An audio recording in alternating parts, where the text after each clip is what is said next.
Smile Kids. Тоқаштың әзілдері. Оқыған Ғалымжан Кеңшілік.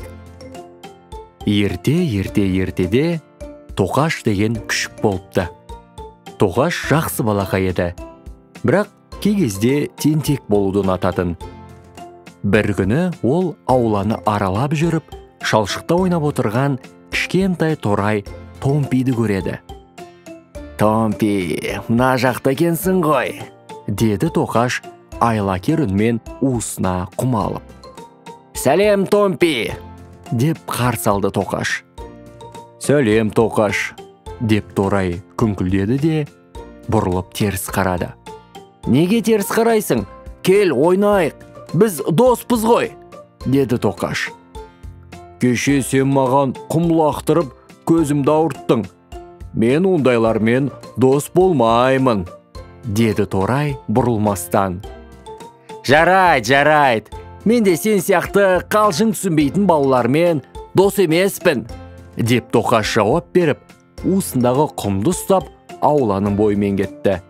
Ол шөптің үстінде жайғасып алып, дәмді сүт ішіп отырған кішкентай мысық өрікті көреді. «Уа, өрік, қазір біраз көңіл көтереміз», деп қулықпен Тоқаш мысыққа жақындайды. «Сәлем, өрік, өтінемін, сүтіңнен ауыз тиінші», деді өтірік мүләйімсіген даусымен Тоқаш. «Сен кеше ыдысыма құм лақтырып, кешкі асымды бүлдіріп кеттің. Ондай бұзық балалармен сүтіммен бөліспеймін», деді ренжіген өрік. «Жарайд, мен де сараң мысықтармен дос болмаймын», деді Тоқаш қатты дауыстап.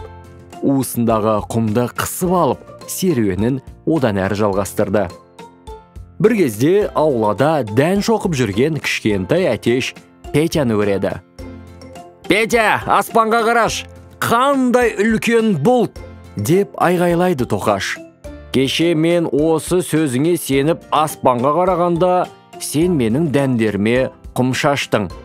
Кет, Тоқаш, мен өтірікшілермен дос емеспін», деді әтеш басын көтермей. «Керек едіңдер, мен де сендермен дос болғым келмейді», деп Тоқаш ашуланып, уысындағы құмды одан да қатты қысып кетіп қалды. Тоқаш өз үйшігінің жанына жайғасты. Онымен ешкім ойнағысы келмейтініне ашуланып отыр. «Сәлем, Тоқаш», деп кенеттен жанына кәрі қаз келді. «Сәлеметсіз бе, Гөгіл апай», деді күрсініп Тоқаш. «Ішің пысып, неге ешкіммен ойнамай отырсың?» деп қызығушылықпен сұрады қаз. «Мен ренжи беретін шошқамен, сараң мысықпен, ешкімге сенбейтін әтешпен дос болғым келмейді», деп қатты жауап берді Тоқаш. «Тоқаш, олар неге сондай күймен жүр деп ойлайсың? Мүмкін сен бір қателік жасаған боларсың», деп сұрады одан қаз. «Мен жай қалжыңдадым ғой, көңіл көтергім келді. Не түсініксіз бұл жерде?» деп Тоқаш қатты айқайлап, бар ашуымен уысында ұстаған құмды лақтырып жіберді. Құм ұшып, тура Тоқаштың таза су тұрған ыдысына түсті. «Мынаған қарашы», деді Гөгіл апай ыдысты көрсетіп. «Торай, мысық және әтеш сенмен дос болғысы келеді. Дос болуға ниеттері осы судай мөлдіреді. Бірақ сенің әзілдерің тек өзіңнің ғана көңіліңді көтеріп, басқаларға зиянын тигізді». Тоқаш ыдысына қараса, мөп-мөлдір су өзі шашқан құмынан лай болып кеткенін көрді.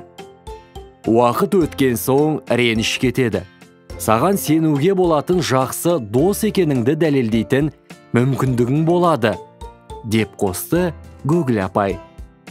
Тоқаш ыдыстағы мөлдір судың түбіне тұнған құмды көрді. Ол табанын судағы құмға тигізді. Құм көтеріліп, су қайтадан кірленді. Бір минуттан кейін құм тұнып, су қайтадан мөлдір болды. «Мен түсіндім, Гөгіл апай. Осы құм суды қалай ластаса, мен де дәл солай достығымызды білдірдім. Бұдан бұлай мен өзгеремін. Достарымның сенімін тауып, сыйластығымызды таза ұстаймын, деді Тоқаш күлімсіреп. Күшік Тоқаш ауланы айналып жүгіріп, ренжіткендердің барлығынан кешірім сұрады. Бұдан бұлай өзгенің сезімін сыйлап, Тоқаш достықты жоғары бағалайтын болды.